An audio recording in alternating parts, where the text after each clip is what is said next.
بسم اللہ الرحمن الرحیم۔ السلام علیکم۔ بے روزگار نوجوانوں کے لیے اسکول ایجوکیشن ڈپارٹمنٹ سے اچھی خبر آ گئی ہے، اور وہ خبر سنائی ہے پنجاب کے وزیر تعلیم رانا سکندر حیات نے۔ وزیر تعلیم نے پنجاب بھر کے سرکاری اسکولوں میں 20 سے 30 ہزار نئے ایجوکیٹرز بھرتی کرنے کا اعلان کر دیا ہے۔ سرکاری اسکولوں میں یہ بھرتیاں مرحلہ وار کی جائیں گی۔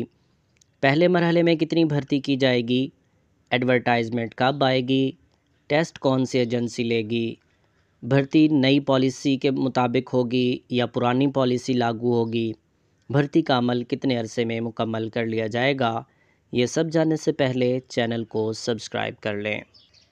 سب سے پہلے میں آپ کو اس بھرتی کا پروف دکھا دوں کہ چند دن پہلے ایجوکیشن منسٹر رانا سکندر حیات نے ایک میسج کے جواب میں کہا تھا کہ انشاءاللہ تعالی ہم 20 سے 30 ہزار نئے ایجوکیٹرز گرمیوں کی تعطیلات میں بھرتی کریں گے۔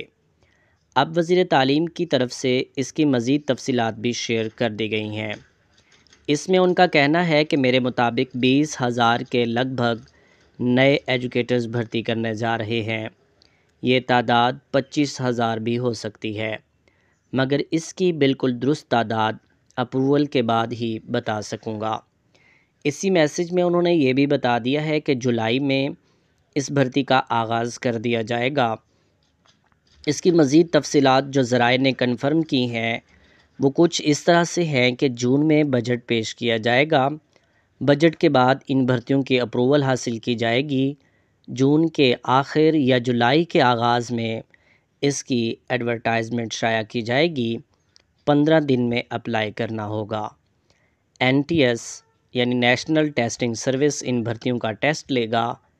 ٹیسٹ میں کامیاب ہونے کے بعد زیادہ میرٹ والے امیدواروں کی فائنل سلیکشن کر کے موسم گرما کی جوائننگ لیٹر جاری کر دیا جائے گا۔ مختصراً یہ کہ موسم گرما کی تعطیلات میں یہ تمام پروسیجر مکمل کر لیا جائے گا۔ یہ بھرتی نئی پالیسی کے تحت ہوگی جو کہ بہت جلد جاری کر دی جائے گی۔ اس حوالے سے مزید تفصیلات جیسے جیسے منظر عام پر آئیں گی آپ سے انشاءاللہ تعالی شیئر کر دی جائیں گی۔ جاتے جاتے ویڈیو کو لائک کرنا ہرگز نہ بھولیے گا۔ اللہ حافظ۔